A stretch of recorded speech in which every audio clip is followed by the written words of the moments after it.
夏天正是户外运动的好时候，朝田和山野赤羽从本部出来，商量着出去玩。赤羽提出去钓鱼，夏天盛产名为不良少年的大鱼，用朝田当诱饵钓不良少年，能敲诈钓上很多条钱包。路过体育场，正巧棒球部在训练，主将近藤一眼瞧见山野，带着队员热情的上前打招呼。山野是棒球部的成员，不过到了一班之后就不能参加社团活动了，气势差生，就算是棒球部也不例外。队员们阴阳怪气的嘲讽了一通山野，大致意思就是只有被选中的人才能兼顾学业和社团活动。见几人不服气，近藤不怀好意的表示会在球技大会上教训他们一顿。学校的社团活动很丰富，班级之间会进行球技大会的比赛，当然参赛表上是没有一班的，他们是最后和专业球部进行表演赛，让全校师生看他们被男子棒球部和女子篮球部虐。班里会棒球的就只有山野一个，而且学校的棒球部非常厉害，特别是主将近藤。山野不甘心，这场战斗他不是想尽力而为就行，而是想赢，想在自己最喜欢的棒球事业上赢过近藤，想带着全班同学一起赢。沙老师很高兴，学生们开始将自己的目的挂在嘴边了。面对困难毫无惧色，那他也就当一回热血教练。一班对战棒球部的表演赛正式开始。沙老师因为太显眼，于是利用远近法混在了棒球里，用脸色指挥他们行动。比赛开始，大家都在等着看一班的笑话，毕竟近藤的超高速球已经达到了140公里。第一球木村大义没接住，在得到了沙老师的指令之后，下一球一招漂亮的上垒短打，随后迅速上到一垒。第二棒接棒朝田打出准垒短打后成功上二垒，围观的群众都感觉到了不妙，尤其是棒球部教练居然能让近藤的球按照自己想的方向打，这谈何容易？毕竟他们可是和沙老师那种怪物练过的，沙老师一个人就能构成一队恐怖的棒球队，310速的棒球，铜墙铁壁的防御，更别说沙老师还让竹林同学去收集了近藤的情报。近藤最厉害的是直球，时速140公里，只要能对付直球，他们就赢了。于是接下来沙老师一直模仿近藤的动作和他们对练，在见识了沙老师投出的球之后，近藤的球慢的就像停住了一样，几杯又是一记短打奔向三垒，一般无人出局，成功满垒。而第4球的棒手正是山野，摆出短打架势的山野在近藤眼中就像是手持刀枪的可怕杀手。他们打的真的是棒球吗？山野将近藤的球完美打出，接着一垒冲向本垒，山野安全上垒，一般率先拿到3分。教练吓得满头大汗，这下可坏事了。然后一回头，校长来了，这简直比摸鱼的时候被抓包还让人害怕，直接吓晕了教练之后，前野校长接棒指挥权，上半场没结束就逼出了最终 BOSS。 校长看出了他们只会短打，于是下半场开始之后，校棒球部全员变成了内野防守。按理说这么近的距离应该是犯规的，但是裁判都是对方的人，还能说什么？在校长的一番传销话术之下，棒球部的成员跟被洗脑的机器一样，打的那叫一个猛，导致一班这边很快3阵出局。对于校长来说，这不是比赛，而是单方面的压制作战。校长在某一程度上和沙老师很像，都能活用每个学生的特长，并激发他们的斗志。这场比赛可谓是2个老师的指挥大战。第2局开始，棒球部依旧是铜墙铁壁的防御，沙老师突然出现在即将上场的赤羽面前，让他去挑衅一下对手，说这种明显违规的站位明显是在耍赖，不过并没有什么效果，一般仍旧束手无策。校长对于弱者从来都是狠狠打击，靠耍小聪明是赢不了强者的。第3局，棒球部用上了最标准的短打，完美上垒之后，更是直接派出了被他洗脑成最终 BOSS 的近藤，这才是他定胜负的最后一击。然而沙老师早有对策，刚才他让赤羽的挑衅就是用在这个地方的。比赛开始，赤羽和基贝直接零距离防守站在了近藤面前。刚才棒球部的人这么干，裁判什么都没说，那他们也这么站就不算犯规。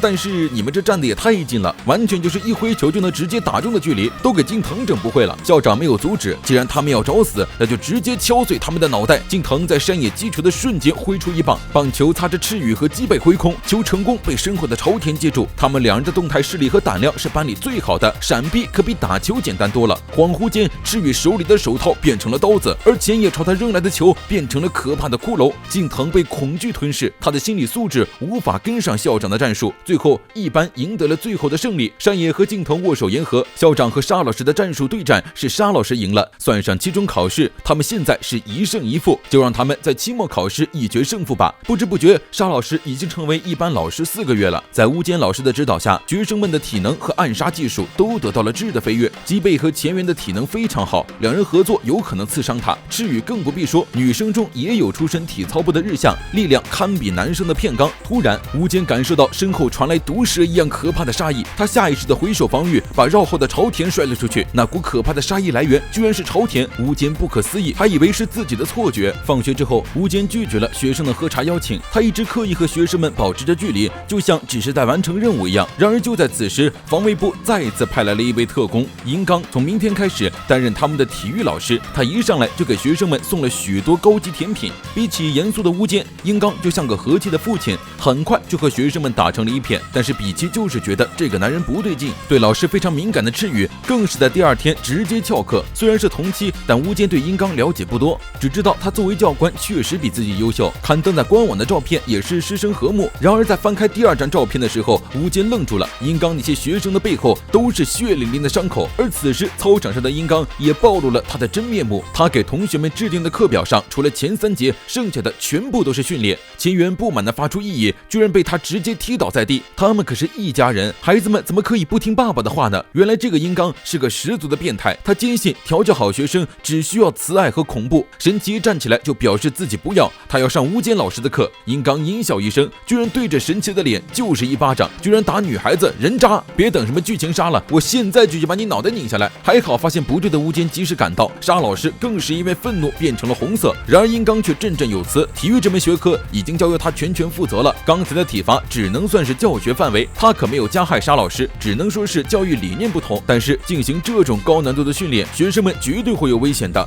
沙老师又不能出手，所以他希望同为体育老师的乌坚能去否定银刚。殊不知银刚这次就是冲着乌坚来的，在部队里乌坚是最优秀的，根本没人注意他。这里的大部分学生都崩溃了也没关系，只要把少数培养成精英，成功暗杀沙老师，他就能抢走乌坚的升官发财的机会。300个深蹲的强压训练，学生们很快撑不住了。蔡乃下意识地向乌坚求助，却惹怒了银刚。然而砂锅大的拳头并没有落在他身上，而是被乌坚拦下了。银刚等的就是乌坚出手，他提出2人以教师的身份较量一番，让乌坚选出他最得意的学生和自己打一场。如果对方能刺中他1次，那么他就卷包袱走人。当然用的不是橡皮刀，而是真的刀子。乌坚当然不同意，这群孩子根本没有杀人的心理准备。银刚瞄准的就是这点，这是他在军队里的惯用伎俩。初次拿刀的学生都会害怕，他赤手空拳把对方教训一顿之后，在场的全员就知道他的厉害了。乌坚将刀子交给了朝田，他作为发出暗杀任务的一方，早就将学生们摆在了和他一样的专业位置。暗杀是需要支付报酬的，他所能支付的报酬就是维持他们普通的学生生活，所以不管朝田能否成功，他都没必要勉强自己，就算输了，他也会去求银刚维持他们的报酬。朝田喜欢乌坚，这位老师一直直视他的眼睛，平等的和他对话。朝田毫不犹豫地接过了刀，这位老师交给他的刀，他信得过。这场比试对银刚来说是演给其他学生看的，他自信满满的准备当众暴打朝田，给自己立威。真刀子一旦用不好，就会出人命。非专业人士没有强大的心理素质，很容易产生动摇。而拿着真刀的朝田确实犹豫了，但是他想起了乌坚的话，没必要打赢他，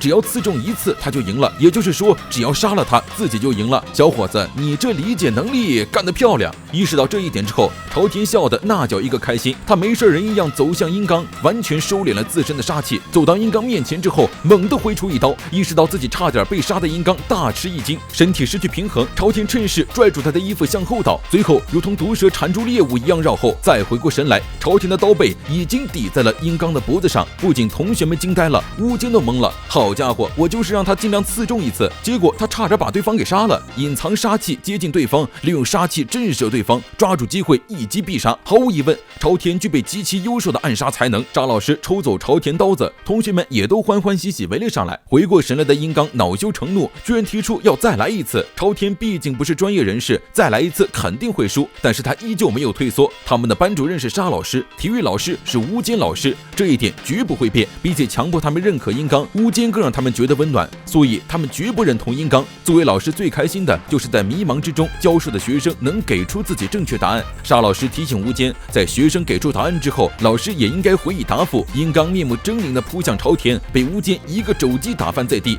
乌坚表示自己会和上面交涉，继续做孩子们的教官。银刚还想挣扎，没想到偷看了全过程的前野校长走了出来，当场解雇了银刚。我还以为你有多大能耐呢，其实也不过如此。教育需要恐惧，但银刚如果只能通过暴力施予他人恐惧，那他不配成为老师。别忘了，这所学校是由他支配的。前野校长，我又开始喜欢你了。银刚抄起包袱落荒而逃，学生们欢呼雀跃。即使是老师也会有迷茫的时候，不知道自己教授的是否是正确答案，但即使迷茫，也要堂堂正正地站在学生面前，把自己的答案告诉他。这也是教师这个职业的伟大之处。经过这一次，乌坚坚定了自己的内心，和学生们的关系也更加亲近了。